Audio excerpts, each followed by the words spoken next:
उसने भयानक बाण चलाकर पूरी पृथ्वी पर अंधकार कर दिया। इससे भगवान शिव का क्रोध अत्यधिक बढ़ गया और उन्होंने अपने चरणांगुष्ठ से बने हुए सुदर्शन चक्र को चला दिया। उस चक्र ने तुरंत जलंधर के सिर को उसके धड़ से अलग कर दिया।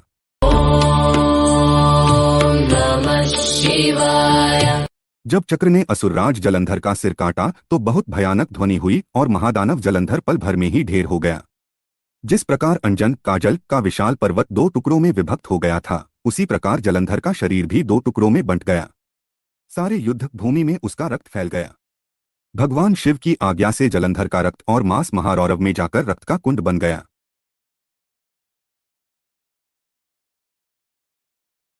दैत्यराज जलंधर के शरीर से निकला अद्भुत तेज उस समय भगवान शिव के शरीर में प्रवेश कर गया। जलंधर का वध होते ही चारों ओर हर्ष की लहर दौड़ गई। सभी देवता ऋषिमुनि बहुत प्रसन्न हुए। अप्सराएं और गंधर्व मंगल गान गाने लगे। सारी दिशाओं से भगवान शिव पर फूलों की वर्षा होने लगी। 25वां अध्याय देवताओं द्वारा शिवस्तुति। सनत कुमार जी बोले हैं महर्ष, इस प्रकार दैत्यराज जलंधर का देवाधिदेव भगवान शिव के हाथों से वध देखकर सब ओर प्रसन्नता छा गई। सभी देवताओं सहित ब्रह्मा जी और श्रीहरि विष्णु भी हर्षित हुए। तब वे करुणानिधान भगवान शिव को धन्यवाद देने लगे और उनकी स्तुति करने लगे और बोले, हे करुणानिधान, हे कृपानिधान देवाधिदेव भगवान शिव, आप प्रकृति से परे हैं। भगवान, आप ही परमब्रह्म परमेश्वर हैं। प्रभो, हम सब देवता आपके दास हैं और आपकी आज्ञा की पूर्ति करने हेतु कार्य करते हैं। हे देवेश, आप हम पर प्रसन्न हो।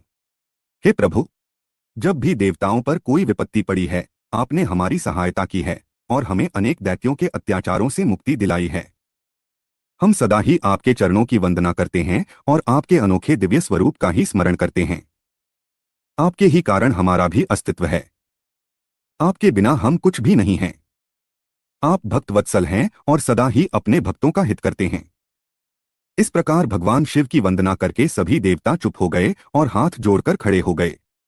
तब भगवान शिव बोले, हे देवताओं, मैं तुम्हारी आराधना से बहुत प्रसन्न हूं। मैं तुम्हें वरदान देता हूं कि मैं हमेशा तुम्हारे अभीष्ट कार्यों की सिद्धि करूंगा। तुम्हारे दुखों को मैं सदा दूर करूंगा। इसके अतिरिक्त तुम और कुछ भी चाहो तो मुझसे मांग सकते हो। परंतु उन्होंने उनकी कृपादृष्टि बनाए रखने के अतिरिक्त उनसे कुछ नहीं मांगा। तब उन देवताओं को आवश्यकता पड़ने पर उनकी मदद करने का आश्वासन देकर देवाधिदेव भगवान शिव वहां से अंतर्धान हो गए। इस प्रकार जब त्रिलोकीनाथ भक्तवत्सल शिव ने देवताओं को उनकी सहायता का आश्वासन दिया तो सभी देवता हर्ष से फूले नहीं समाये और भगवान शिव की महिमा का गुणगान और जय जयकार करते हुए प्रसन्नतापूर्वक अपने अपने धाम को वापस चले गए। 26वां अध्याय धात्री, मालती और तुलसी का आविर्भाव। व्यास जी बोले, हे ब्रह्मापुत्र सनत कुमार जी, जब भगवान श्रीहरि विष्णु की माया से मोहित होकर जलंधर पत्नी वृंदा छद्म भेष धारण किए विष्णु जी को अपना पति मानकर उनके साथ रमण करने लगी, तब श्रीहरि की भी उनसे प्रीति जुड़ गई। सच्चाई जान लेने के बाद कि जलंधर के रूप में भगवान श्रीहरि ने उसके साथ छल किया है, उसने अग्नि में जलकर अपने प्राणों की आहुति दे दी। तब फिर आगे क्या हुआ? भगवान विष्णु कहाँ गए और उन्होंने क्या किया? तुलसी के रूप में वृंदा का जन्म कैसे और कब हुआ? कृपया वह कथा मुझे बताइए। सनत कुमार जी बोले, हैं महर्षि, मैं आपके सभी प्रश्नों का उत्तर देता हूं। मेरी कथा सुनिए, आपकी सभी जिज्ञासाएं दूर हो जाएंगी। जब वृंदा ने विष्णु जी द्वारा ठगे जाने पर अपने शरीर का त्याग कर दिया तो भगवान विष्णु को बहुत दुख हुआ और वे वृंदा की चिता की राख को अपने शरीर पर लपेटकर इधर उधर मारे मारे फिरने लगे।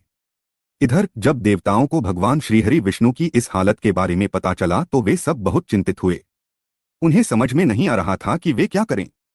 जगत के पालनकर्ता भगवान विष्णु को इस तरह दर दर भटकना शोभा नहीं देता। जब देवताओं को इस समस्या का कोई हल नहीं सूझा तब वे देवाधिदेव भगवान शिव की शरण में गए। ब्रह्मा जी को साथ लेकर देवराज इंद्र देवताओं सहित कैलाश पर्वत पर पहुंचे। वहां उन्होंने त्रिलोकीनाथ भगवान शिव को हाथ जोड़कर प्रणाम किया और उनकी स्तुति करने लगे। तत्पश्चात शिव के पूछने पर देवताओं ने वहां आने का प्रयोजन शिवजी को बताया। देवताओं ने कहा, हे देवाधिदेव, करुणानिधान, भक्तवत्सल शिव, आप तो सर्वेश्वर हैं, सर्वज्ञाता हैं।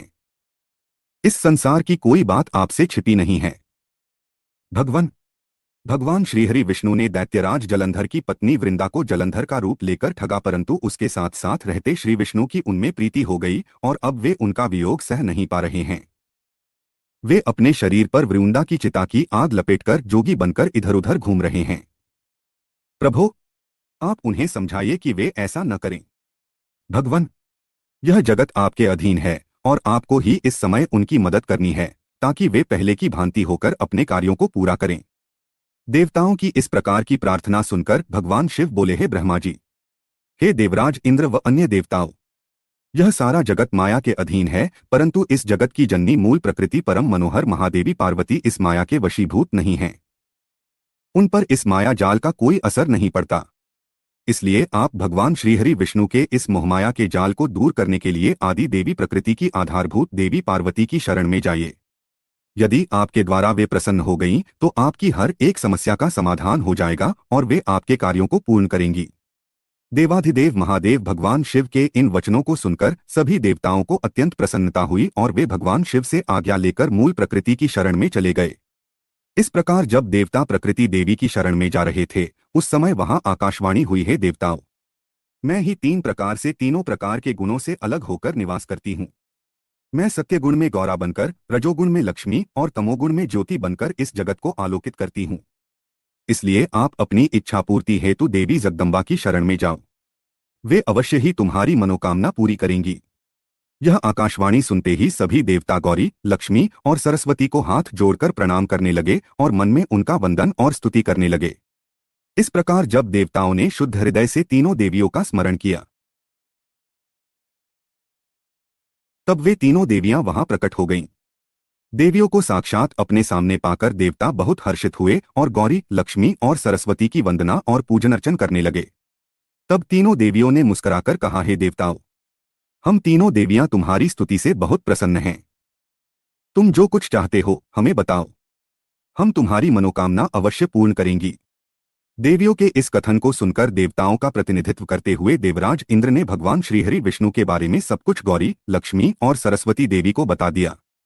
तब उन्होंने कुछ बीज देवताओं को दिए और कहा कि ये बीज ले जाकर तुम देवी वृंदा की चिता की राख में बो दो। ऐसा करने से तुम्हारे अभीष्ट कार्यों की सिद्धि होगी।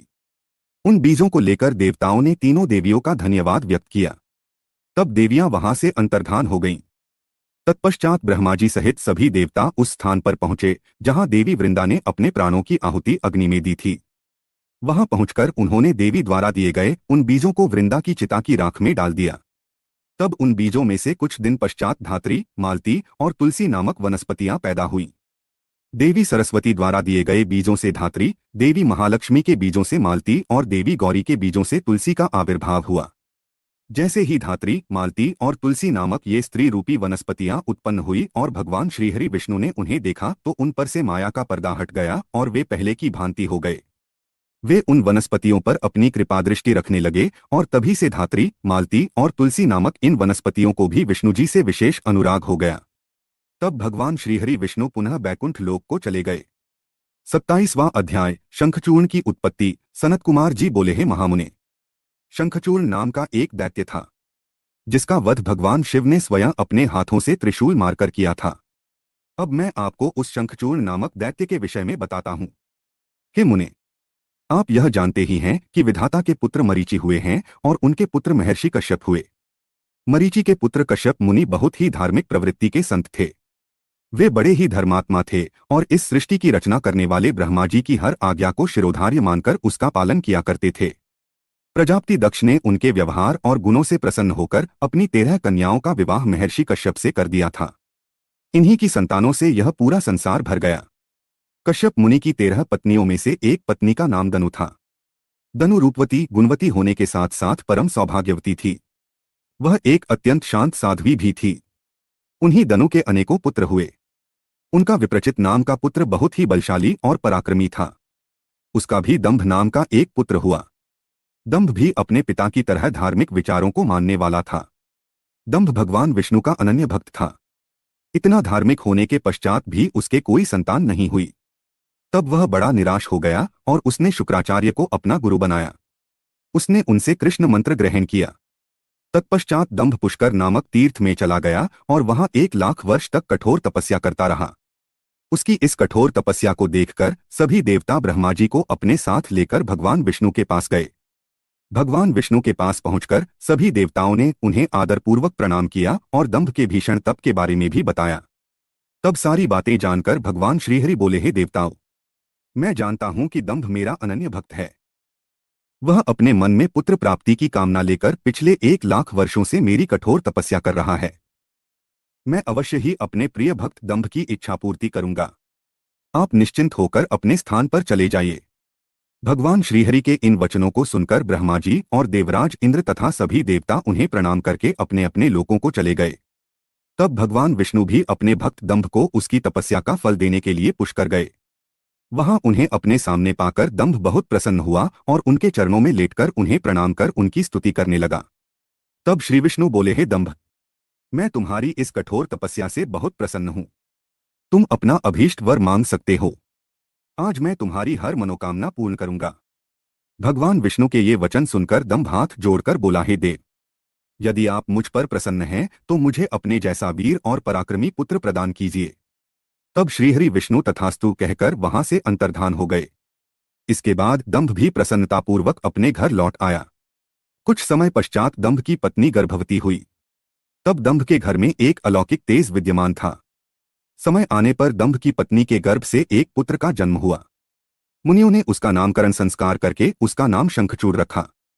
28वां अध्याय, शंखचूड़ का विवाह। सनत कुमार जी बोले, हैं महर्षि, भगवान श्रीहरि विष्णु के वरदान के फलस्वरूप दंभ को एक वीर पराक्रमी पुत्र की प्राप्ति हुई, जिसका नाम शंखचूड़ रखा गया। शंखचूड़ भी धार्मिक था। अपने परम पूज्य गुरु के अमृत वचनों का शंखचूड़ के मन पर गहरा प्रभाव पड़ा और वह पुष्कर नामक तीर्थ में जाकर एकाग्र मन से तपस्या करने लगा। उसने अपनी इंद्रियों को अपने वश में कर लिया और अनेकानेक मंत्रों द्वारा ब्रह्मा जी की साधना करने लगा। उसकी भक्तिभाव से की गई आराधना से शीघ्र ही ब्रह्मा जी प्रसन्न हो गए। एक दिन जब शंखचूड़ प्रतिदिन की भांति तपस्या में मग्न था, ब्रह्मा जी उसके सामने प्रकट हो गए। अपने आराध्य को एकाएक अपने सामने इस प्रकार खड़ा देखकर शंखचूड़ की प्रसन्नता की कोई सीमा न रही। वह ब्रह्मा जी के चरणों में लेट गया और उनके पैरों पर अपना सिर रखकर उनकी स्तुति करने लगा। ब्रह्मा जी ने शंखचूड़ को ऊपर उठाया और उससे कहा, हे वत्स, मैं तुम्हारी आराधना से बहुत प्रसन्न हूं। तुम जो चाहो मुझसे वरदान मांग सकते हो। मैं तुम्हारी सभी कामनाएं पूरी करूंगा। अपने आराध्य ब्रह्मा जी के ये वचन सुनकर शंखचूड़ बोला, हे ब्रह्मा जी, यदि आप मुझ पर प्रसन्न हैं तो मुझे यह वरदान दीजिए कि मुझे कोई भी जीत न सके। शंखचूड़ के इस वर को सुनकर ब्रह्मा जी बोले, ऐसा ही होगा, और फिर उसे भगवान श्री कृष्ण का अक्षय कवच देते हुए वे कहने लगे कि शंखचूड़, अब तुम बद्रिकाश्रम चले जाओ। वहां सकामा तुलसी तपस्या कर रही है। तुम वहां जाकर धर्मराज की कन्या तुलसी से विवाह कर लो। यह कहकर ब्रह्मा जी वहां से अंतर्धान हो गए। ब्रह्मा जी के अंतर्धान होने पर शंखचूड़ बद्रिकाश्रम की ओर चल दिया। वहां जाकर वह तुलसी के पास पहुंचा। शंखचूड़ को अपने सामने खड़ा देखकर वह बोली, मैं धर्मराज की पुत्री तुलसी हूं। आप कौन हैं और यहाँ किस लिए आए हैं? कृपया आप यहाँ से चले जाएं।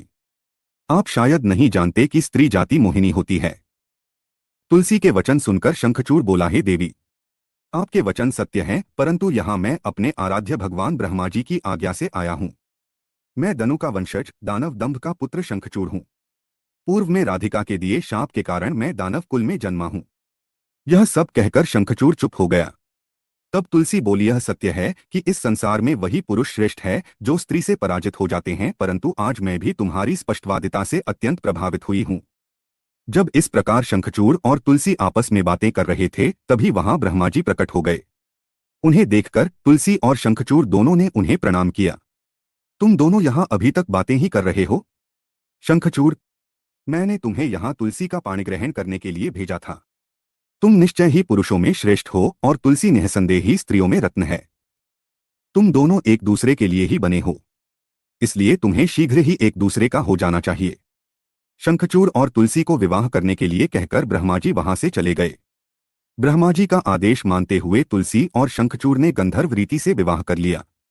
तत्पश्चात वे दोनों अनेक सुंदर मनोरम स्थानों पर अनेकों वर्षों तक विहार करते रहे। एक दूसरे का साथ पाकर वे बहुत प्रसन्न थे। 29वां अध्याय, शंखचूड़ के राज्य की प्रशंसा। व्यास जी बोले, हे ब्रह्मा जी के पुत्र सनत कुमार जी, जब संसार के सृष्टिकर्ता ब्रह्मा जी की आज्ञा से तुलसी और शंखचूड़ ने गंधर्व रीति से विवाह कर लिया, तब फिर क्या हुआ? उन दोनों ने क्या किया? व्यास जी के इस प्रकार के प्रश्न सुनकर सनत कुमार जी बोले, हैं महामुने, शंखचूड़ और देवी तुलसी ने ब्रह्मा जी की आज्ञा से विवाह कर लिया और वह उसे अपने साथ लेकर अपने घर वापस आ गया। जब दानवों को इस बात की सूचना मिली कि शंखचूड़ को ब्रह्मा जी से वरदान प्राप्त हुआ है तो वे सभी बहुत प्रसन्न हुए। दैत्य गुरु शुक्राचार्य ने स्वयं वहां आकर शंखचूड़ को ढेरों आशीर्वाद प्रदान किए। तत्पश्चात उन्होंने शंखचूड़ को असुरों का आधिपत्य देते हुए उसका राज्याभिषेक कराया। नमः शिवाय। राजसिंहासन संभालने के पश्चात शंखचूड़ बहुत प्रसन्न था। तब शुक्राचार्य बोले, हे असुरराज शंखचूड़, तुम निःसंदेह ही वीर और पराक्रमी हो। तुम्हें आज असुरों का राज्य सौंपकर मुझे बहुत हर्ष हो रहा है। अब इस राज्य का विस्तार करना और असुरों की रक्षा करने का दायित्व तुम्हारा है। मुझे तुम्हारी प्रतिभा पर पूरा विश्वास है। यह कहकर दैत्यगुरु शुक्राचार्य वहां से चले गए। उनकी आज्ञा शिरोधार्य कर शंखचूड़ राज्य करने लगा। उसने अपने राज्य का विस्तार करने के उद्देश्य से अपनी विशाल सेना को इंद्रलोक पर आक्रमण करने का आदेश दे दिया। वह स्वयं भी उस युद्ध में जा खड़ा हुआ। असुरों और देवताओं में बड़ा भयानक युद्ध शुरू हो गया। देवताओं ने अनेक असुरों को मार गिराया, अनेकों को घायल कर दिया। यह देखकर असुर सेना विचलित होकर इधर उधर भागने लगी। इसे देखकर असुरराज शंखचूड़ का क्रोध 7वें आसमान पर जा पहुंचा। अपनी पूरी शक्ति से युद्ध करते हुए उसने देवसेना को खदेड़ दिया। दैत्यराज शंखचूड़ से डरकर देवसेना तितर बितर हो गई और अपने प्राणों की रक्षा के लिए गुफाओं और कंदराओं में जाकर छुप गई। महाबली वीर प्रतापी शंखचूड़ ने स्वर्ग पर अधिकार कर लिया और स्वर्ग के सिंहासन पर विराजमान हो गया। सूर्य, अग्नि, चंद्रमा, कुबेर, यम, वायु आदि सभी देवता शंखचूड़ के अधीन हो गए। अनेक देवता शंखचूड़ के डर से भाग निकले। जो देवता वहां से भाग निकले थे वे अपने प्राणों की रक्षा के लिए इधर उधर मारे मारे फिर रहे थे। जब उन्हें यह समझ नहीं आया कि अब वे क्या करें और कहां जाएं, तब वे सब देवता मिलकर ऋषिमुनियों को साथ लेकर ब्रह्मा जी की शरण में गए। ब्रह्मा जी के पास पहुंचकर देवताओं ने उन्हें प्रणाम कर उनकी स्तुति की। तत्पश्चात उन्होंने शंखचूड़ के आक्रमण और स्वर्ग पर उसके आधिपत्य के बारे में सब कुछ ब्रह्मा जी को बता दिया। ब्रह्मा जी ने आश्वासन देते हुए कहा कि इस विषय में भगवान विष्णु ही हमें कोई सही मार्ग बता सकते हैं, अतः हम सभी को उनके पास चलना चाहिए। यह कहकर वे सब श्रीहरि से मिलने के लिए बैकुंठलोक को चल दिए। बैकुंठलोक पहुंचकर देवराज इंद्र और ब्रह्मा जी सहित सभी देवताओं ने लक्ष्मीपति विष्णु जी की स्तुति की और उन्हें सारी बातों से अवगत कराया। देवताओं का दुख सुनकर विष्णु जी ने उन्हें ढाढ़स बंधाते हुए कहा, हे देवताओं, आप इस प्रकार दुखी न हो। मैं शंखचूड़ के बारे में सभी कुछ जानता हूं। पहले वह मेरा अनन्य भक्त था। इस बारे में हमें देवाधिदेव महादेव जी से विचार विमर्श करना चाहिए, क्योंकि वे ही इस समस्या का सही समाधान बता सकते हैं। यह कहकर वे ब्रह्मा जी और अन्य देवताओं को अपने साथ लेकर शिवलोक की ओर चल दिए।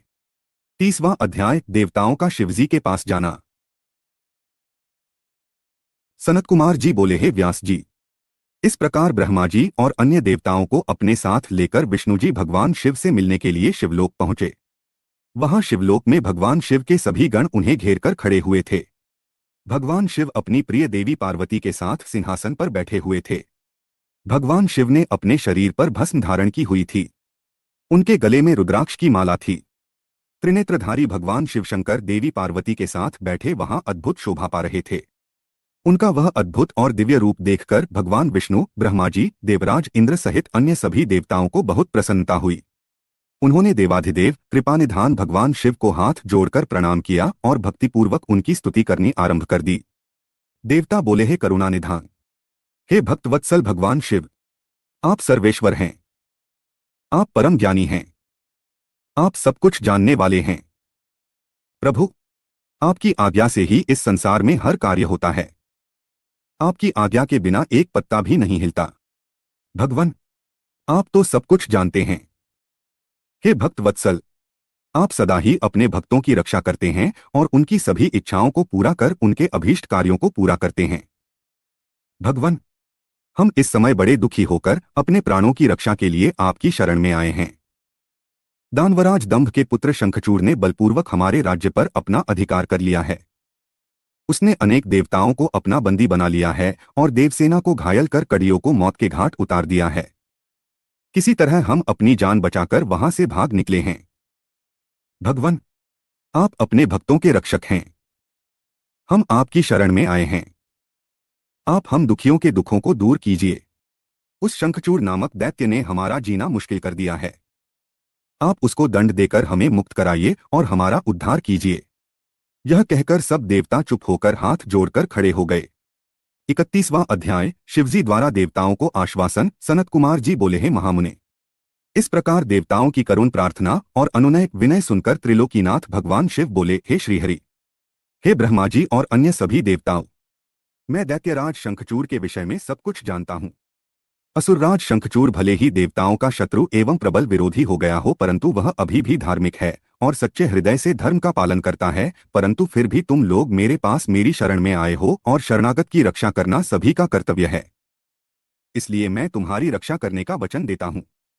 तुम अपनी व्यर्थ की चिंताएं त्याग दो और प्रसन्न होकर अपने अपने स्थान पर लौट जाओ।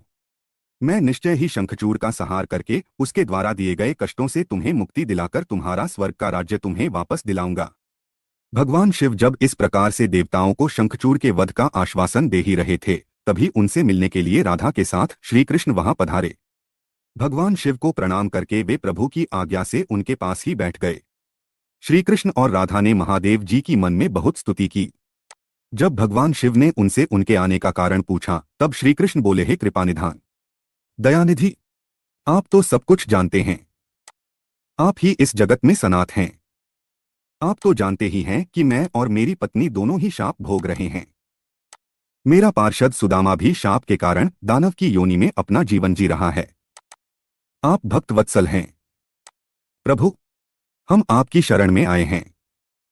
हम पर अपनी कृपा दृष्टि करिए और हमें हमारे दुखों से मुक्ति दिलाइए। भगवान, अब हमें इस शाप से मुक्ति दिलाइए। भगवान श्री कृष्ण की इस प्रार्थना को सुनकर देवाधिदेव महादेव जी बोले, हे कृष्णा, आपको डरने की कोई आवश्यकता नहीं है। निश्चय ही आपका कल्याण होगा।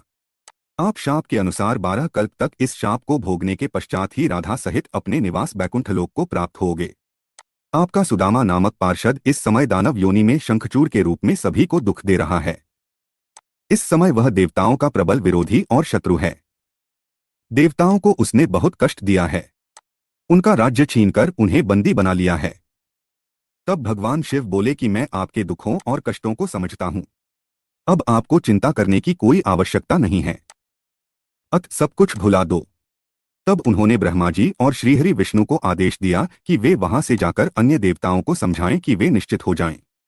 मैं उनकी इच्छा अवश्य पूरी करूंगा और उन्हें शंखचूड़ के भय से मुक्त कराऊंगा। भगवान शिव के ये अमृत वचन सुनकर श्री कृष्ण, राधा, ब्रह्मा जी सहित श्रीहरि विष्णु को बहुत संतोष हुआ। तब वे उन्हें हाथ जोड़कर प्रणाम करने लगे। तत्पश्चात भगवान शिव से आज्ञा लेकर सभी प्रसन्नतापूर्वक अपने अपने स्थान को चले गए। 32वां अध्याय पुष्पदंत शंखचूड़ वार्ता। व्यास जी बोले, हे ब्रह्मापुत्र सनत कुमार जी, जब देवाधिदेव महादेव जी ने ब्रह्मा, विष्णु और देवराज इंद्र सहित श्री कृष्ण को शंखचूड़ के वध का आश्वासन दिया, तब सब देवता प्रसन्न होकर उनसे विदा लेकर अपने अपने धाम को चले गए। तब आगे क्या हुआ? भगवान शिव ने क्या किया? व्यास जी का प्रश्न सुनकर सनत कुमार जी बोले, हे महामुने, भगवान शिव के आश्वासन देने पर कि वे असुरराज शंखचूड़ का वध करेंगे, सभी देवता अपने अपने स्थान को चले गए। तब भगवान शिव ने विचार किया कि क्या किया जाना चाहिए। तत्पश्चात उन्होंने गंधर्वराज चित्ररथ पुष्यदंत को स्मरण किया। स्मरण करते ही पुष्पदंत तुरंत वहां शिवजी के सामने उपस्थित हो गए। पुष्पदंत ने हाथ जोड़कर महादेव जी को प्रणाम किया और उनकी स्तुति की। तत्पश्चात पुष्पदंत हाथ जोड़कर बोले, हे देवाधिदेव, कृपानिधान, करुणानिधान, मेरे लिए क्या आज्ञा है? मैं आपकी आज्ञा शिरोधार्य कर उसे यथाशीघ्र ही पूरा करूंगा। यह सुनकर भगवान शिव ने पुष्पदंत को अपना दूत बनाकर शंखचूड़ के पास भेजा। अपने आराध्य भगवान शिव की आज्ञा पाकर पुष्पदंत तुरंत ही वहां से असुरराज शंखचूड़ के नगर की ओर चल दिया। पुष्पदंत शंखचूड़ के नगर पहुंचकर उनसे मिला और बोला, हे असुरराज, मैं त्रिलोकीनाथ भगवान शिव का दूत बनकर उनका संदेश लेकर आपके पास आया हूं। उन्होंने कहा है कि आप यथाशीघ्र देवताओं को उनका राज्य वापस सौंप दें, अन्यथा भगवान शिव के साथ युद्ध करें। युद्ध में उनके हाथों आपका वध निश्चित है। मैंने भगवान शिव के सभी वचन आपसे कह दिए हैं। आप जो संदेश उन्हें देना चाहें मुझे बता दें, मैं आपका संदेश भगवान शिव तक पहुंचा दूंगा। पुष्पदंत नामक दूत की बातें सुनकर असुरराज शंखचूड़ बोला, है मूर्ख दूत, क्या तुम मुझे बेवकूफ समझते हो? जाकर अपने स्वामी से कह दो कि मैं देवताओं को उनका राज्य वापस नहीं दूंगा। मैं वीर हूं, युद्ध से नहीं डरता। अब शिव और मेरा सामना युद्धभूमि में ही होगा। असुरराज शंखचूड़ के ऐसे वचन सुनकर पुष्पदंत मन ही मन क्रोध की सारी सीमाएं पार कर गया। परंतु अपने स्वामी की आज्ञा के बिना वह कुछ नहीं करना चाहता था, इसलिए चुपचाप वापस शिवजी के पास लौट गया। 33वां अध्याय भगवान शिव की युद्ध यात्रा। ब्रह्मापुत्र सनत कुमार जी बोले, हे महर्षि, जब भगवान शिव का पुष्पदंत नामक दूत शंखचूड़ की नगरी से वापस आया तो उसने कैलाश पर्वत पर पहुंचकर भगवान शिव को असुरराज शंखचूड़ द्वारा कही गई सभी बातें बता दी।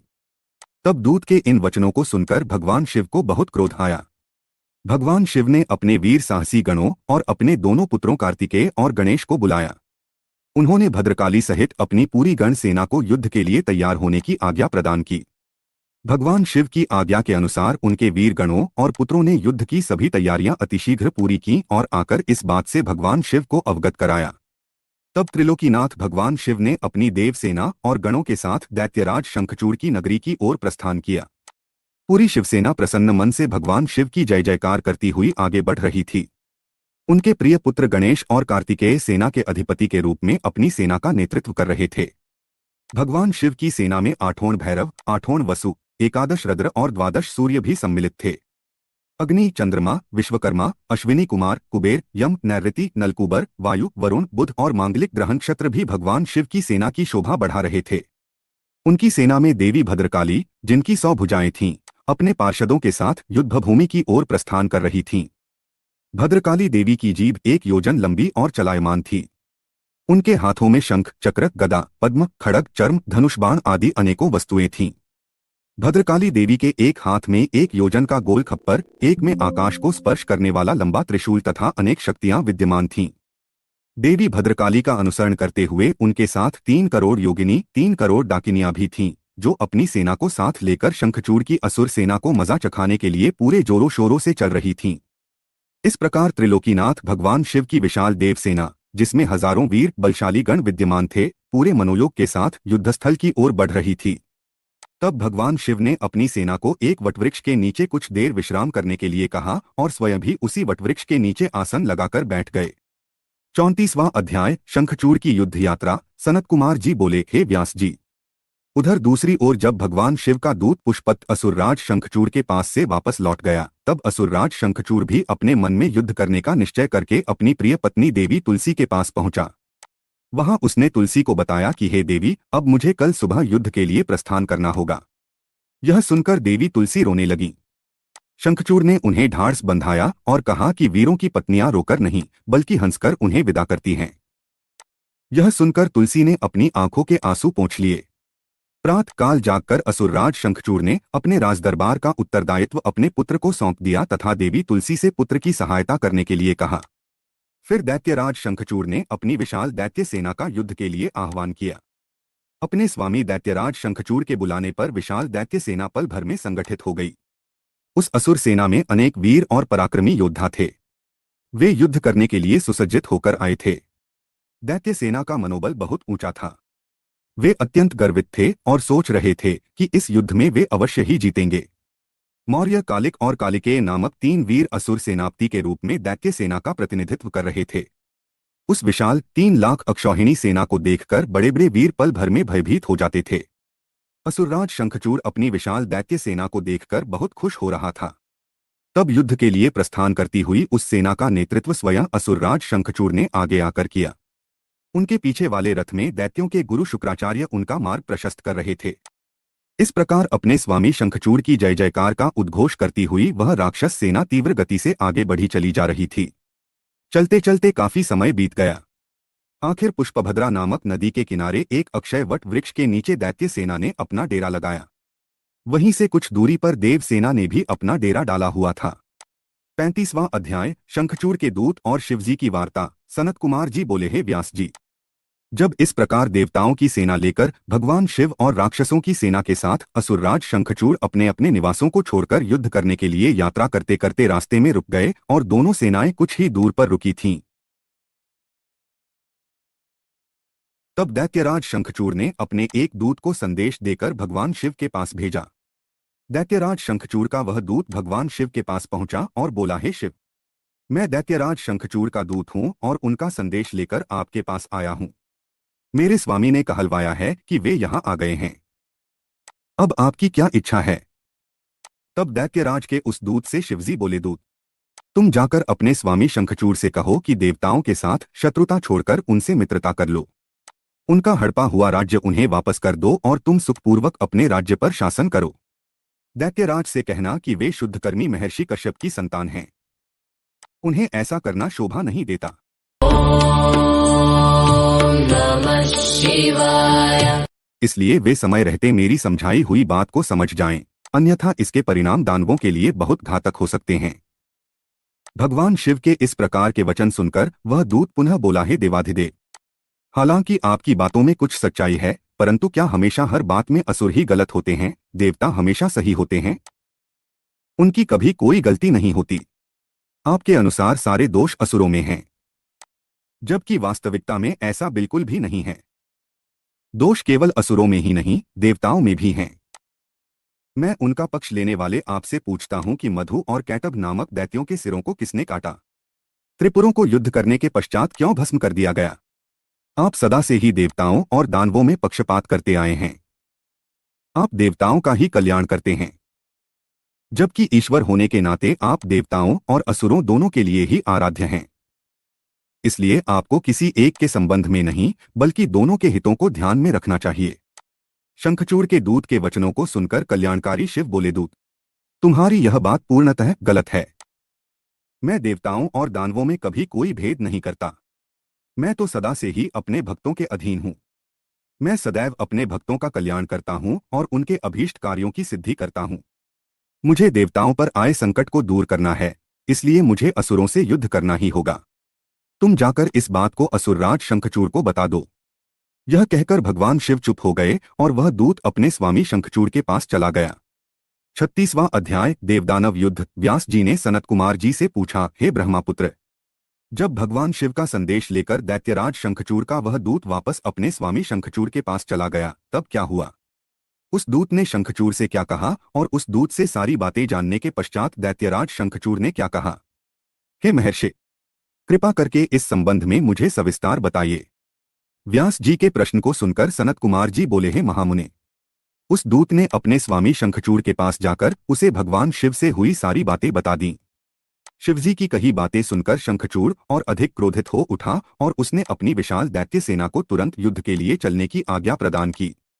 दूसरी ओर भगवान शिव ने भी अपने गणों और देवताओं को युद्ध भूमि की ओर प्रस्थान करने के लिए कहा। देवताओं और दानवों दोनों की सेनाएं पूरे जोश और साहस के साथ लड़ने हेतु तत्पर होकर आगे बढ़ने लगीं। दानवों की सेना में सबसे आगे शंखचूड़ था और दूसरी ओर देवसेना में त्रिलोकीनाथ भगवान शिव सबसे आगे चल रहे थे। दोनों सेनाएं अपने स्वामियों के जयघोष के साथ आगे बढ़ रही थीं। उस समय चारों ओर रणभेरियां बजने लगी थीं। कुछ ही समय पश्चात देवता और दैत्य आमने सामने थे। एक दूसरे को अपना घोर शत्रु समझकर दोनों एक दूसरे पर टूट पड़े। भयानक युद्ध होने लगा। हर ओर मारकाट, चीख पुकार मची हुई थी। युद्ध का दृश्य अत्यंत हृदय विदारक था। भगवान श्रीहरि विष्णु के साथ दंभ, कलासुर के साथ कालका, गोकर्ण के साथ हुताशन तो कालंबिक के साथ वरुण देव का युद्ध होने लगा। सब युद्ध करने में मग्न थे, परंतु भगवान शिव तथा देवी भद्रकाली अभी तक ऐसे ही बैठे थे। उन्होंने युद्ध करना शुरू नहीं किया था। उधर दैत्यराज शंखचूड़ भी युद्ध का दृश्य देख रहा था। उस समय युद्ध अपने चरम पर था। दोनों सेनाएं घमासान युद्ध कर रही थीं। सभी बड़ी वीरता से लड़ रहे थे और युद्ध में अनेक प्रकार के आयुधों का प्रयोग कर रहे थे। कुछ ही देर में पृथ्वी कटेमरे और घायल योद्धाओं से पट गई। 37वां अध्याय, शंखचूड़ युद्ध। सनत कुमार जी बोले, हे व्यास जी, इस प्रकार देवताओं और दानवों में बड़ा भयानक विनाशकारी युद्ध चल रहा था। धीरे धीरे दानव देवताओं पर भारी पड़ने लगे। तब देवता अत्यंत भयभीत होकर अपनी रक्षा हेतु इधर उधर भागने लगे। कुछ देवता भागकर देवाधिदेव भगवान शिव की शरण में आए। तब वे देवता बोले, प्रभु, हमारी रक्षा करें। असुर सेना परास्त होने के बजाय हम पर हावी होती जा रही है। यदि शीघ्र ही कुछ नहीं किया गया तो हम अवश्य हार जाएंगे। देवताओं के ये वचन सुनकर भगवान शिव को बहुत क्रोध आया। वह उठकर खड़े हो गए और स्वयं युद्ध करने के लिए आगे बढ़े। युद्ध स्थल में पहुंचते ही उन्होंने असुरों की अक्षौहिणी सेना का नाश कर दिया। देवी भद्रकाली भी अनेक दैत्यों को मार मार कर उनका रक्त पीने लगी।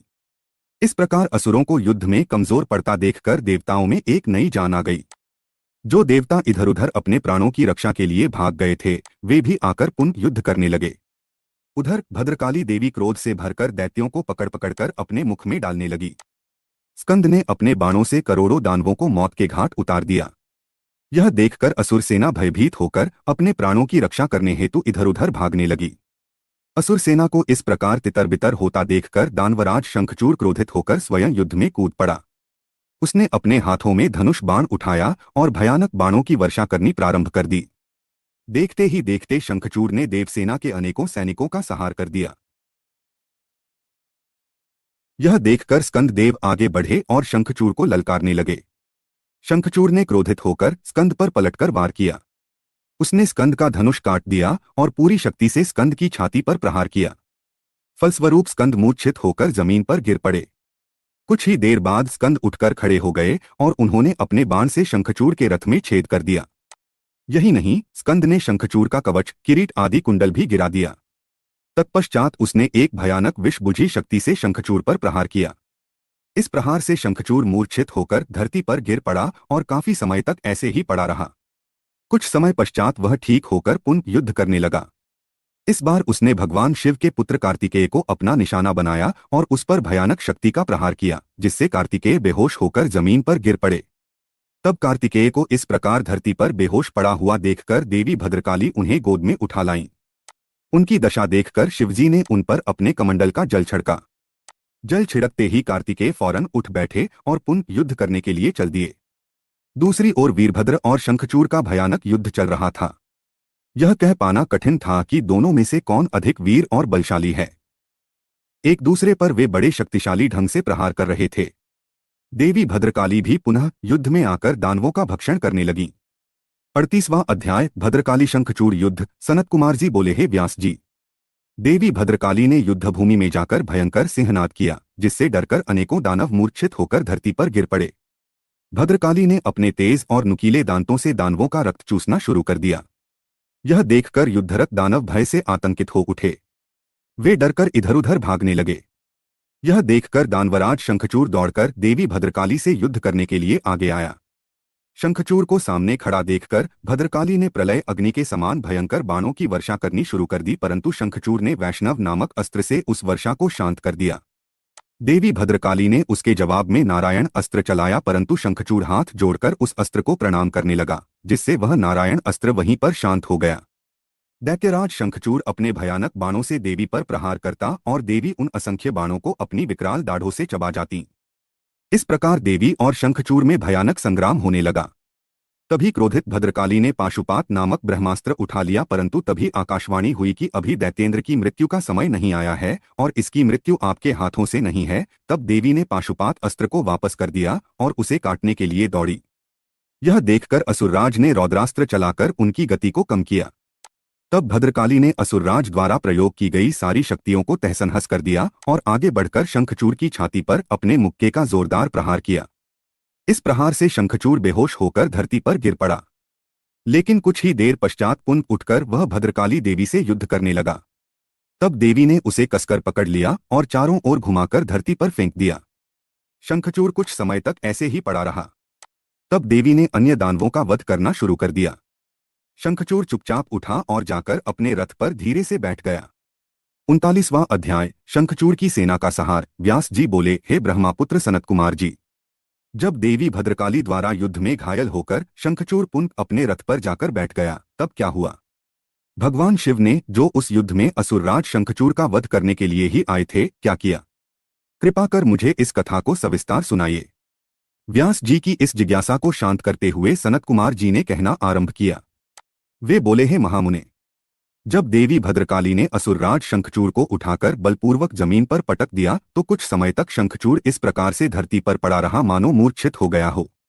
तब देवी जाकर दानवों पर प्रलय की भांति टूट पड़ी। दूसरी ओर कुछ देवताओं ने भगवान शिव के पास जाकर उन्हें भद्रकाली और शंखचूड़ के इस भयानक युद्ध के बारे में बताया। ये सारी बातें सुनकर त्रिलोकीनाथ भगवान शिव स्वयं युद्ध करने के लिए आगे बढ़े। जब कल्याणकारी सर्वेश्वर देवाधिदेव भगवान शिव अपने वाहन नंदीश्वर पर चढ़कर आरूढ़ होकर युद्धस्थल में पधारे तो उन्हें देखकर असुरराज शंखचूड़ ने उनका अभिवादन किया। तत्पश्चात शंखचूड़ अपने विमान पर चढ़ गया और भगवान शिव से युद्ध करने की तैयारी करने लगा। उसने अपना रक्षा कवच पहना और युद्ध करने के लिए अपने हाथ में धनुष बाण उठा लिया। वह पूरे उत्साह के साथ भगवान शिव पर दिव्यास्त्रों का प्रहार कर रहा था। इस प्रकार त्रिलोकीनाथ भगवान शिव और असुरराज शंखचूड़ का भयानक युद्ध 100 वर्षों तक निरंतर चलता रहा।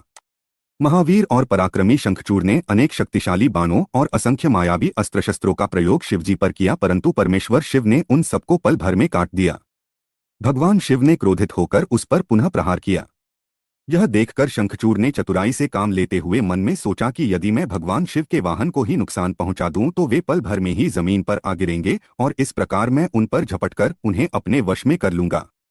यह विचार मन में आते ही शंखचूड़ ने शिवजी के वाहन नंदीश्वर के सिर पर तलवार से वार किया, परंतु देवाधिदेव ने क्षण मात्र में ही उस तलवार के 2 टुकड़े कर दिए। अपने प्रिय नंदीश्वर को युद्ध में निशाना बनता देखकर उनके सब्र का बांध टूट गया और उन्होंने अपने तेज बाणों से दैत्यराज की ढाल को भी काट दिया। जब तलवार और ढाल दोनों ही खराब हो गईं, तब शंखचूड़ ने अपनी गदा से युद्ध लड़ना आरंभ कर दिया, परंतु गदा का भी हाल वही हुआ जो तलवार और ढाल का हुआ था। तभी देवी भद्रकाली वहां पहुंचकर राक्षसों को मारने काटने लगी। देखते ही देखते उन्होंने अनेकों वीर दैत्यों का संहार कर दिया। कई का रक्त चूस लिया और बहुतों को अपने मुख में डालकर जिंदा ही निगल लिया। अपनी विशाल दैत्य सेना का इस प्रकार सर्वनाश होता देखकर शंखचूड़ को अत्यधिक पीड़ा हुई।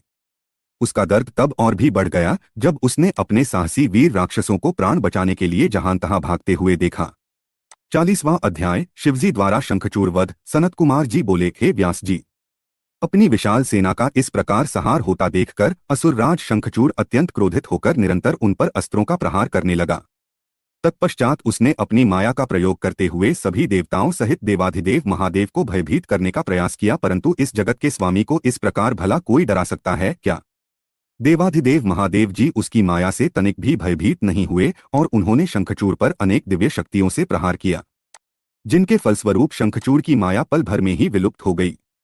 क्रोधित महादेव जी ने दैत्येंद्र का वध करने के लिए अपने हाथ में त्रिशूल उठा लिया। जैसे ही वे त्रिशूल का प्रहार करने आगे बढ़े, तभी उन्हें एक आकाशवाणी सुनाई दी जो कि सिर्फ शिवजी के लिए ही थी। आकाशवाणी बोली, है कल्याणकारी शिव, आप तो सर्वेश्वर हैं, इस जगत के स्वामी हैं। आपकी आज्ञा के बिना तो इस जगत में कुछ हो ही नहीं सकता।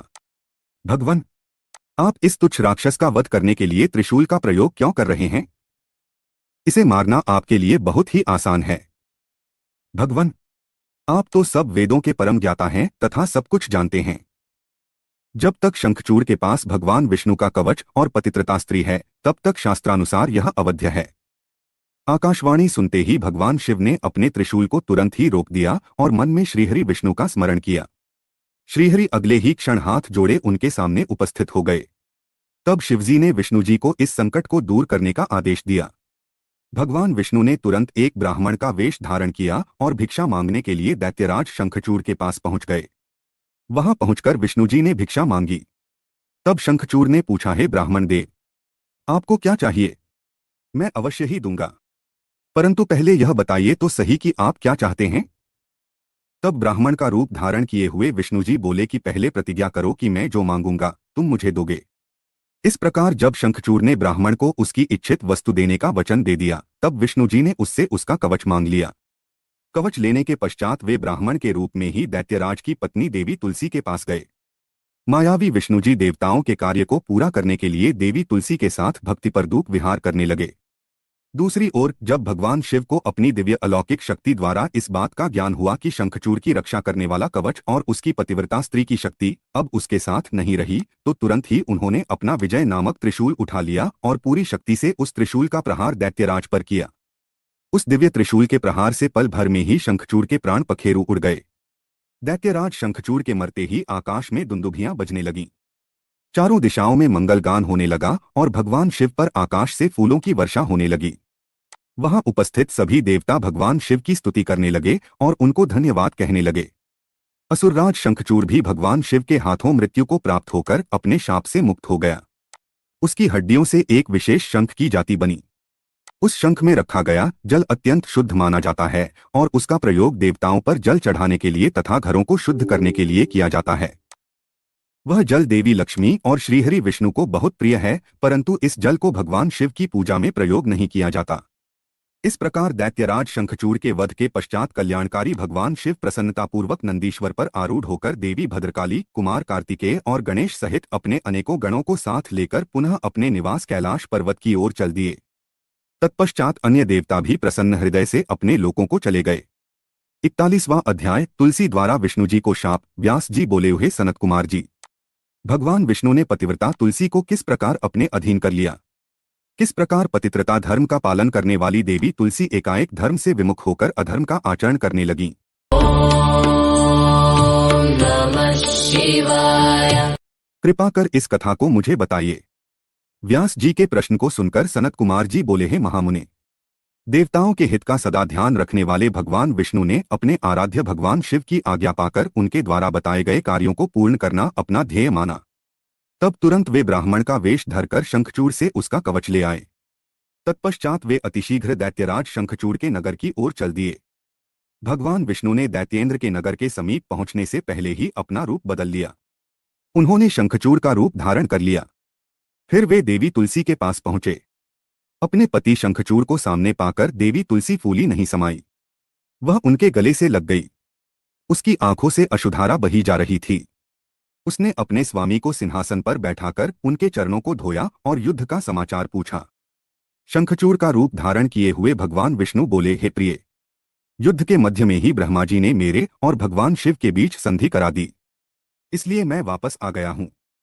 भगवान शिव भी वापस कैलाश पर्वत पर चले गए हैं। यह कहकर उन्होंने देवी तुलसी की जिज्ञासा को शांत कर दिया। तत्पश्चात शंखचूड़ बने भगवान विष्णु तुलसी के साथ आनंदपूर्वक रमण करने लगे, परंतु झूठ की हांडी रोज नहीं चढ़ती। एक दिन देवी तुलसी को ज्ञात हुआ कि उसके साथ रमण करने वाला पुरुष उसका पति शंखचूड़ नहीं बल्कि कोई और। यह पता चलते ही देवी तुलसी आत्मग्लानि से भर उठी। उन्हें स्वयं से घृणा होने लगी। वह क्रोध से वेश बदले श्री विष्णु पर फट पड़ी। उन्होंने श्री विष्णु से पूछा, तू कौन है? मुझे सच सच बता, क्यों तूने मुझ जैसी पतिव्रता स्त्री का पतिव्रत धर्म नष्ट कर दिया? मैं तुझे नहीं छोड़ूंगी। ये वचन सुनकर विष्णु भगवान ने भयभीत होकर अपने स्थान पर अपनी एक मूर्ति बना दी ताकि देवी तुलसी उनके विषय में कुछ न जान पाए, परंतु तुलसी ने उनके पदचिन्हों से विष्णु जी को पहचान लिया। तब गुस्से से उन्होंने भगवान विष्णु को शाप देते हुए कहा, शे विष्णु, लोग तुम्हें भगवान मानकर तुम्हारी पूजा करते हैं, पर वास्तव में तुम पूजा के योग्य नहीं हो। तुम तो सिर्फ पत्थर हो। तुम्हारे मन में दयाभाव नाम की कोई वस्तु नहीं है। तुमने मेरे सतीत्व को भंग किया है और मेरे पति शंखचूड़ को मार डाला है। इसलिए मैं तुम्हें शाप देती हूं कि तुम आज अभी से पत्थर के हो जाओगे। यह कहकर देवी तुलसी अत्यंत दुखी मन से रोने लगी।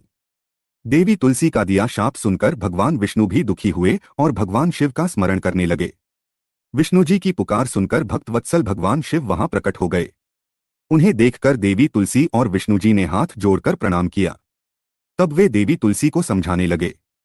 उन्होंने तुलसी को समझाया कि देवी तुलसी, यह तो पूर्व निश्चित था।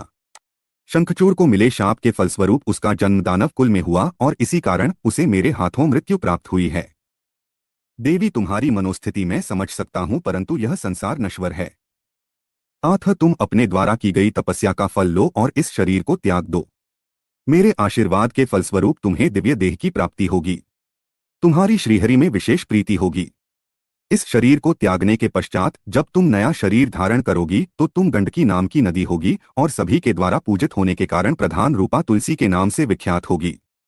चाहे स्वर्ग हो या पाताल या फिर पृथ्वी, तुम वनस्पतियों में श्रेष्ठ होगी तथा श्रीहरि की विशेष कृपा सदा तुम पर रहेगी। तुमने जो श्रीहरि को शाप दिया है वह भी अवश्य पूरा होगा। गंडकी के तट पर सदा भगवान विष्णु भी पाषाण के रूप में स्थित होंगे। तेज दांतों वाले अनेक कीड़े उस शिला को छेद छेद कर उसमें चक्र बना देंगे। उस शिला को इस जगत में शालिग्राम के नाम से प्रसिद्धि मिलेगी। यह कहकर भगवान शिव अंतर्धान हो गए। तत्पश्चात देवी तुलसी ने अपना शरीर त्याग दिया और गंडकी नदी बन गई। तब श्री विष्णु ने भी उस नदी के तट पर पाषाण के रूप में निवास किया।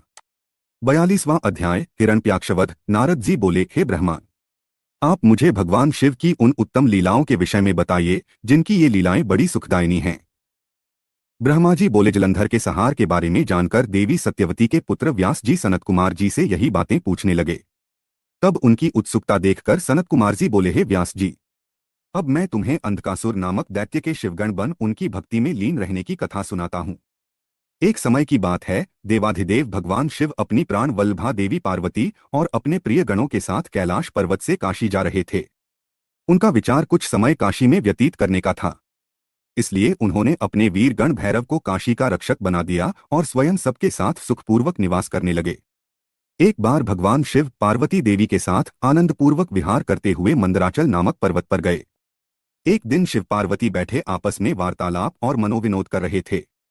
तभी देवी पार्वती ने अपने हाथों से भगवान शिव के नेत्र कुछ पल के लिए बंद कर दिए। भगवान शिव के नेत्र बंद होते ही चारों ओर भयानक अंधकार छा गया। उसी समय भगवान शिव के माथे से पसीने की कुछ बूंदें निकलीं। जैसे ही वे बूंदें धरती पर गिरी, तुरंत एक जटाधारी काला विकृत डरावना राक्षस वहां उत्पन्न हो गया और वह जोर जोर से हंसने लगा।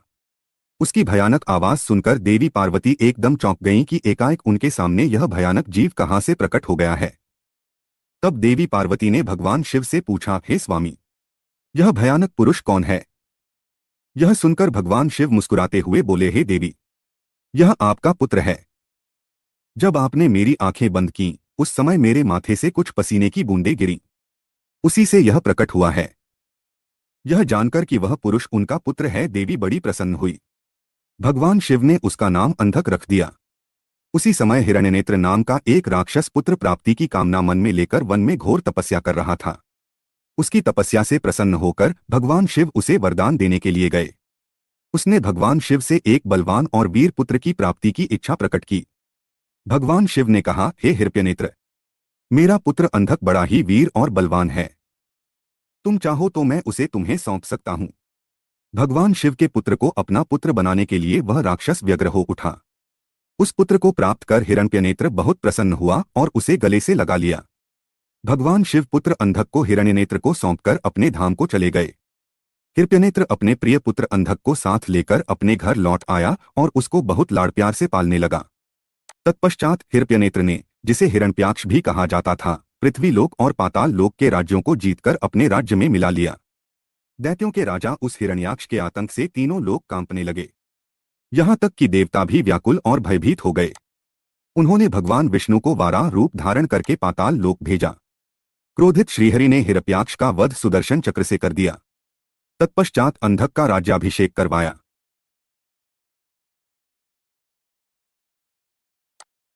सभी देवता भयमुक्त होकर बड़े प्रसन्न हुए और भगवान विष्णु की जय जयकार करने लगे। भगवान श्रीहरि विष्णु आशीर्वाद देकर अपने बैकुंठ धाम को चले गए। अपने भाई हिरण्याक्ष के वध का समाचार पाकर उसका भाई हिरण्यकशिपु क्रोधित हो उठा और उसने भगवान विष्णु से वैर बांध लिया। 43वां अध्याय, हिरण्यकशिपु की तपस्या और नृसिंह द्वारा उसका वध। सनत कुमार जी बोले, हे व्यास जी, वाराह रूपधारी श्रीहरि विष्णु द्वारा अपने भाई हिरण्याक्ष का संहार किए जाने से हिरण्यकशिपु बहुत दुखी और क्रोधित तो था ही, आथ उसने अपनी असुर सेना को देवताओं का संहार करने की आज्ञा दी तथा अपनी विष्णु भक्त प्रजा को भी दंड देने के लिए कहा। तब आज्ञा पाकर स्वामी भक्त असुरों ने देवलोक का विनाश कर दिया। उनके आतंक से देवता स्वर्ग छोड़कर भाग खड़े हुए। हिरण्यकशिपु के राज्य में उसकी प्रजा को बहुत डराया जाता था। सबने भक्ति का मार्ग छोड़ दिया था। विष्णु भक्तों की खैर नहीं थी। एक दिन हिरण्यकशिपु अपने मृत भाई हिरण्याक्ष को जलांजलि देकर उसकी स्त्री और बच्चों से मिला और उन्हें सांत्वना दी। दैत्यराज हिरण्यकशिपु के मन में विचार आया कि यदि मैं अजर अमर अजय हो जाऊं और मेरा कोई प्रतिद्वंद्वी न रहे तो कोई भी मुझे हरा नहीं सकेगा और तब सभी मुझे झुककर प्रणाम करेंगे। यह सोचते ही हिरण्यकशिपु मंदराचल पर्वत पर जाकर घोर तपस्या करने लगा। तपस्या हेतु वह एक पैर के अंगूठे पर खड़ा था। सिर के ऊपर दोनों हाथ जोड़े आसमान की ओर देखते हुए वह घोर तपस्या कर रहा था। इधर जब हिरण्यकशिपु तपस्या में लीन था तो देवताओं ने असुरों से अपना राज्य छीन लिया। वे आनंदपूर्वक अपना राज्य करने लगे। हिरण्यकशिपु की तपस्या का तेज दिन प्रतिदिन बढ़ता ही जा रहा था। उसके तप की अग्नि से देवता तप्त हो उठे और भयभीत होकर ब्रह्मा जी के पास गए। तब सब देवताओं ने हाथ जोड़कर ब्रह्मा जी को प्रणाम किया। तत्पश्चात उन्होंने बताया कि हे प्रभु, दैत्यराज हिरण्यकशिपु की तपस्या के तेज से सब लोग भयभीत हो रहे हैं। आप कृपा करके हमें भयमुक्त कीजिए। सब देवताओं की प्रार्थना सुनकर ब्रह्मा जी हिरण्यकशिपु को वर देने के लिए उस स्थान पर गए जहां वह तपस्या कर रहा था। वहां जाकर उन्होंने हिरण्यकशिपु से कहा, वत्स, मैं तुम्हारी तपस्या से बहुत प्रसन्न हूं। तुम जो चाहो मांग सकते हो। मैं तुम्हारी मनोकामना अवश्य पूरी करूंगा। ब्रह्मा जी के ये शुभ वचन सुनकर हिरण्यकशिपु ने आंखें खोल दी और हाथ जोड़कर सामने खड़े ब्रह्मा जी को प्रणाम किया। तत्पश्चात वह बोला, हे प्रजापति, हे पितामह, मैं चाहता हूं कि मुझे कभी भी मृत्यु का भय न हो। मैं किसी अस्त्र शस्त्र, पाश, वर, सूखे पेड़, पर्वत, जल, अग्नि से न मरूं। देवता, दैत्य, मुनि, सिद्धवर अथवा सृष्टि की कोई भी रचना मेरा वध न कर सके। दिन रात स्वर्ग नरक, पृथ्वी पाताल, अंदर बाहर कहीं भी किसी भी समय मेरी मृत्यु न हो सके। ब्रह्मा जी ने प्रसन्न होते हुए तथास्तु कह दिया। तुम्हें तुम्हारे अभीष्ट फलों की अवश्य प्राप्ति होगी। जो वरदान तुमने मांगा है वह अवश्य फलीभूत होगा। तुमने 96,000 वर्षों तक तपस्या करके मुझे प्रसन्न किया है। अब तुम सुखपूर्वक राज्य करो। अपना इच्छित वरदान प्राप्त करके दैत्यराज हिरण्यकशिपु बहुत प्रसन्न हुआ और हाथ जोड़कर ब्रह्मा जी की स्तुति करने लगा। तत्पश्चात ब्रह्मा जी अंतर्धान हो गए। हिरण्यकशिपु अपने घर वापस चला गया। वहां पहुंचकर उसके मन में यह विचार आया कि अब मैं अमर हो गया हूं। अब कोई भी मुझे नहीं मार सकता। इसलिए अब मुझे अपने राज्य का विस्तार करना चाहिए। यह विचार मन में आते ही उसने तीनों लोकों पर अपना अधिकार स्थापित करने का निर्णय किया। उसने देवताओं से भयंकर संग्राम किया और उन्हें हराकर उनके राज्य पर अधिकार कर लिया। देवता अपने प्राणों की रक्षा हेतु वहां से भाग खड़े हुए और भगवान श्रीहरि विष्णु के पास गए। भगवान श्रीहरि के पास पहुंचकर देवताओं ने उन्हें अपनी व्यथा सुनाई और उनसे अपनी पीड़ा और कष्टों को दूर करने की प्रार्थना की। तब विष्णु जी ने उन्हें आश्वासन दिया कि वे स्वयं हिरण्यकशिपु का वध करके उन्हें उसके अत्याचारों से मुक्ति दिलाएंगे। भगवान विष्णु के आश्वासन पर देवता उन्हें धन्यवाद देकर बैकुंठ लोक से वापस आ गए। वे अपनी रक्षा के लिए अलग अलग जगहों पर निवास करने लगे। उधर श्रीहरि विष्णु ने देवताओं को उनके कष्टों से मुक्ति दिलाने हेतु दैत्यराज हिरण्यकशिपु का संहार करने का निश्चय किया, परंतु ब्रह्मा जी द्वारा दिए गए वरदान को भी उन्हें पूरा करना था। तब विष्णु जी ने ऐसा रूप धारण किया जो आधा मनुष्य के जैसा था, आधा शेर जैसा। ऐसा अत्यंत भयानक रूप धारण कर विष्णु जी अग्नि के समान प्रलयंकारी नजर आ रहे थे। नृसिंह के रूप में श्रीहरि ने दैत्यराज हिरण्यकशिपु की नगरी में प्रवेश किया। उस समय सूर्यास्त का समय हो रहा था। उनका यह अनोखा भयानक रूप देखकर दैत्यसेना के वीर उन पर टूट पड़े और उनसे युद्ध करने लगे। तब पल भर में ही उन्होंने सब दैत्यों को मार गिराया और राजमहल की ओर चल दिए। तभी विष्णु जी के परम भक्त और दैत्यराज हिरण्यकशिपु के पुत्र प्रहलाद की दृष्टि नृसिंह भगवान पर पड़ी। प्रहलाद बोला, हे पिताजी, ये अद्भुत रूप धारण किए नृसिंह अवतार मुझे तो भगवान जान पड़ते हैं। इनकी वीरता की प्रशंसा करना तो असंभव है। अतः आपको इनकी शरण में चले जाना चाहिए। अपने पुत्र की इन बातों को सुनकर दैत्यराज हिरण्यकशिपु को बहुत क्रोध आ गया। वह बोला, पुत्र, तुम बिना कारण ही भयभीत हो रहे हो। तुम दैत्यों के अधिपति के पुत्र हो, तुम्हें इस प्रकार कायरता भरी बातें कदापि नहीं करनी चाहिए। यह कहकर हिरण्यकशिपु ने अपने सैनिकों को आदेश दिया कि शीघ्र जाकर विचित्र आकृति वाले उस जीव को बंदी बनाकर ले आओ। अपने स्वामी दैत्यराज हिरण्यकशिपु की आज्ञा पाकर उनके वीर दैत्यगण नृसिंह भगवान को पकड़ने के लिए दौड़े, परंतु उनके समीप जाते ही वे भस्म हो गए। अब दैत्यराज स्वयं युद्ध करने के लिए अपने अस्त्र शस्त्रों सहित आगे आए। तब भगवान नृसिंह और दैत्यराज हिरण्यकशिपु में बहुत भयानक युद्ध हुआ, परंतु भगवान नृसिंह के आगे दैत्यराज हिरण्यकशिपु की एक न चली। नृसिंह ने हिरण्यकशिपु को खींचकर अपनी जंघा पर लिटा लिया और उसकी छाती को अपने नाखूनों से चीर दिया। उसके प्राण पखेरु उड़ गए। तभी हिरण्यकशिपु के पुत्र प्रहलाद ने वहां आकर नृसिंह भगवान के चरणों में अपना सिर झुकाकर क्षमा याचना की। भगवान विष्णु ने प्रहलाद को आशीर्वाद देकर हिरण्यकशिपु का राज्य सौंप दिया। जैसे ही देवताओं को हिरण्यकशिपु के मारे जाने की सूचना मिली, वे बहुत प्रसन्न होकर नृत्य और श्रीहरि विष्णु की स्तुति करने लगे। आकाश में मंगल ध्वनि गूंजने लगी और फूलों की वर्षा होने लगी। इस प्रकार हिरण्यकशिपु का वध करने के पश्चात प्रहलाद को राज्य सौंपकर भगवान नृसिंह वहां से अंतर्धान हो गए। तत्पश्चात सभी प्रसन्नतापूर्वक अपने अपने लोकों को चले गए। 44वां अध्याय, अंधक की अंधता। सनत कुमार जी बोले, हे व्यास जी, एक बार हिरण्याक्ष के पुत्र अंधक से उसके भाइयों ने मजाक उड़ाते हुए कहा, अंधक, तुम तो अंधे और कुरूप हो, भला तुम राज्य का क्या करोगे?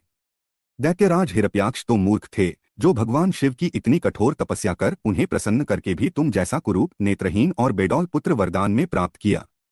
कभी दूसरे से प्राप्त पुत्र का भी पिता की संपत्ति पर अधिकार होता है।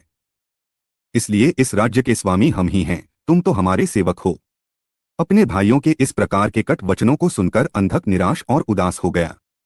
रात के समय जब सब सो रहे थे तो वह अपने राजमहल को छोड़कर निर्जन सुनसान और भयानक डरावने वन में चला गया। वहां उस सुनसान वन में जाकर उसने तपस्या आरंभ कर दी। वह 10,000 वर्षों तक घोर तपस्या करता रहा, परंतु जब कोई परिणाम नहीं निकला तो उसने अपने शरीर को अग्नि में जलाकर होम करना चाहा। ठीक उसी समय स्वयं ब्रह्मा जी वहां प्रकट हो गए। ब्रह्मा जी बोले, पुत्र अंधक,